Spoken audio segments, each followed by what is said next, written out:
Bonjour tout le monde. Donc, bienvenue à cette première partie de formation sur le système vestibulaire. Le but de la formation aujourd'hui, c'est que vous compreniez mieux les vertiges paroxystiques positionnels bénins, les VPPB. Alors, allons-y. Tout d'abord, un peu d'anatomie. Donc, pour bien comprendre le système vestibulaire, il faut savoir où il est situé et comment il fonctionne. Donc, l'appareil vestibulaire se situe dans l'oreille interne. Ce qu'on peut voir de l'oreille, c'est l'oreille externe, le pavillon avec le canal auditif. Puis ça s'arrête avec le tympan. Le tympan, puis les osselets qui sont en arrière, le marteau, l'enclume, l'étrier, qui servent à transmettre les vibrations du tympan un peu plus loin dans l'oreille, c'est la partie de l'oreille moyenne. Puis après ça, on est un peu plus en profondeur, dans l'épaisseur du crâne derrière l'oreille, il y a l'oreille interne. Puis dans l'oreille interne, il y a le labyrinthe, qui est composé de la cochlée, qui transforme les vibrations en signal électrique pour entendre les sons. Puis tout de suite à côté, l'appareil vestibulaire, qui lui n'a pas nécessairement rapport avec l'audition, mais beaucoup plus avec notre équilibre et la stabilisation du regard, le mouvement des yeux. Donc grossièrement, il ressemble à peu près à ça, le labyrinthe, avec l'appareil vestibulaire composé de l'utricule, la sacule, puis les canaux semi-circulaires, qui est dans la même enveloppe que la cochlée aussi, mais pour la formation aujourd'hui, on ne parle pas de la cochlée qui, lui, s'occupe beaucoup plus de l'audition. Donc, les canaux semi-circulaires. C'est important de les comprendre parce que c'est surtout là que se produit le VPPB. Il y en a 3 par oreille. Le canal postérieur, le canal antérieur, puis le canal horizontal ou bien le canal latéral. Chacun de ces canaux-là sont emplis de liquide qui bouge en même temps que la tête bouge. Donc, dès qu'on se penche la tête vers l'avant, il y a du liquide qui bouge en sens inverse dans les canaux qui sont stimulés. Puis à la fin du canal, il y a une ampoule qui, lui, reçoit ce courant-là puis se fait basculer d'un côté ou de l'autre. Juste après ça, l'utricule et la sacule, qui sont les otolithes du système, à l'intérieur de ces poches-là de liquide, il y a une substance gélatineuse sur lesquelles il est déposé des petits cristaux de calcium qu'on va appeler des autoconies. Dans la substance gélatineuse, il y a des cils, pareil comme dans la fin du canal semi-circulaire, il y avait une ampoule, puis dans l'ampoule, il y a des cils aussi. Puis c'est quand ces cils-là se font pencher d'un bord et de l'autre qu'il y a un courant, un signal nerveux qui est envoyé au cerveau pour nous dire à quelle vitesse et dans quelle position la tête est en train de bouger. Les voici, ces cils, si on prend juste une petite partie des cils, donc il y a un grand cil, un kinécile, puis des stéréocils, puis selon la position du kinécile par rapport aux autres, comment ils sont penchés, c'est ça qui va envoyer un signal plus ou moins fort dans le nerf vestibulaire vers le cerveau. Dès que le cerveau reçoit ces signaux-là, il donne des réponses. Parmi les réponses qui sont envoyées, les réponses motrices en premier de l'œil. Fait que le système vestibulaire envoie un signal électrique à travers le nerf vestibulaire.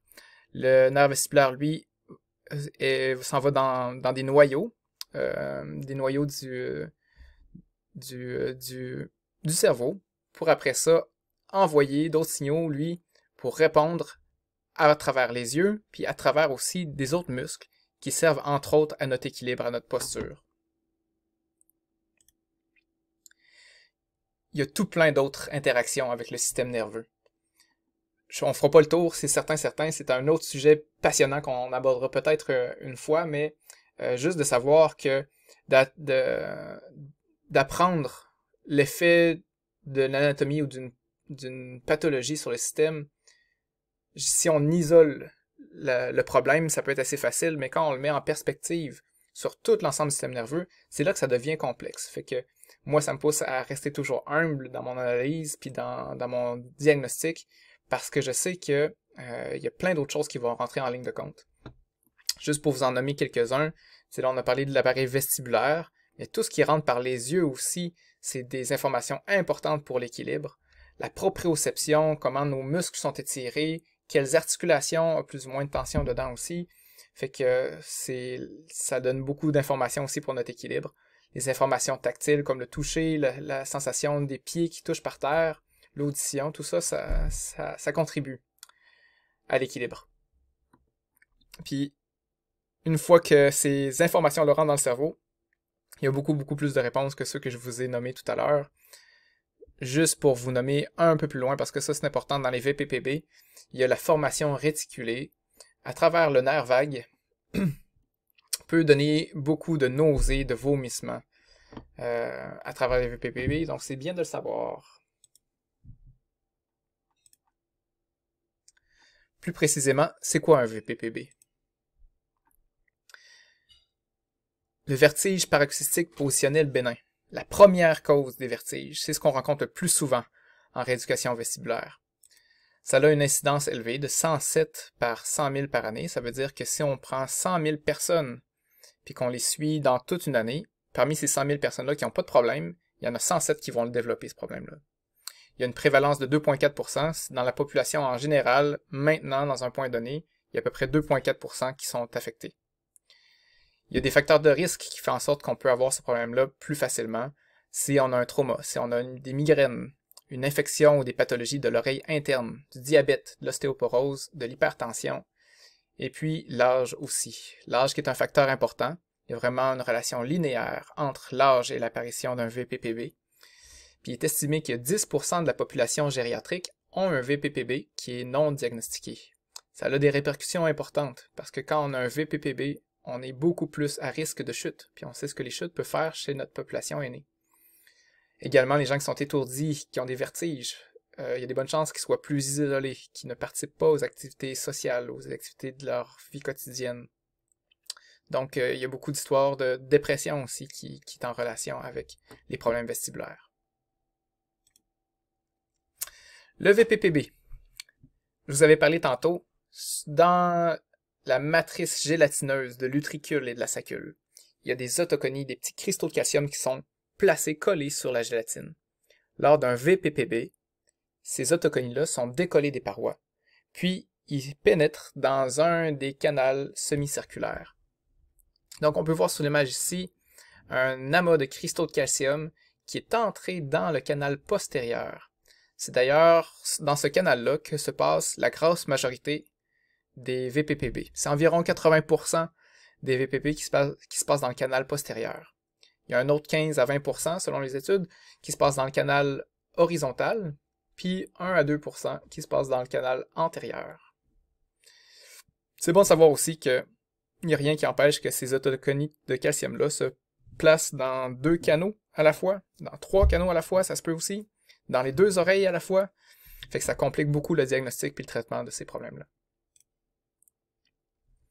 Pour bien analyser, comprendre où est le VPPB, où est cette canalitiase-là, il faut déterminer, faut voir et puis analyser le nystagmus de l'œil. Le nystagmus est un mouvement involontaire de l'œil.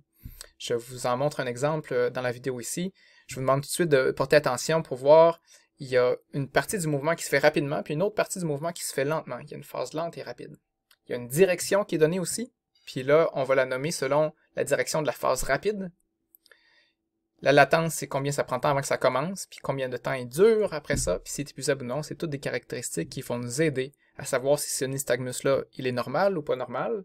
Est-ce qu'il nous présente plus la présence, est-ce qu'il nous suggère plus la présence d'un VPPB ou bien d'autres problèmes.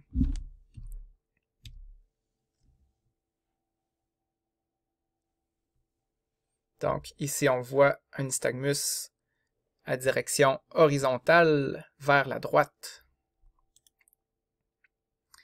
Lors d'un VPPB, la latence est habituellement moins de 20 secondes. Il y en a une latence, on change de position, par exemple la tête, l'œil ne bouge pas, puis tout d'un coup il se met à bouger. Puis ça se passe absolument rapidement, là, dans moins de 20 secondes. La durée est plus souvent moins de 60 secondes, mais ça arrive, qu'elle peut être un peu plus longtemps que ça, surtout pour le canal horizontal. Puis il y a un crescendo et un décrescendo. Donc, je regarde la personne dans les yeux, je la change de position, les yeux se mettent à bouger avec un nystagmus, de plus en plus vite, de plus en plus fort, puis après ça, un décrescendo, il diminue. Une autre particularité aussi qu'on peut essayer de voir, c'est quand on revient dans une position inverse, est-ce que le nystagmus aussi s'inverse? Ça peut être un autre signe pour bien savoir si le nystagmus nous suggère un VPPB.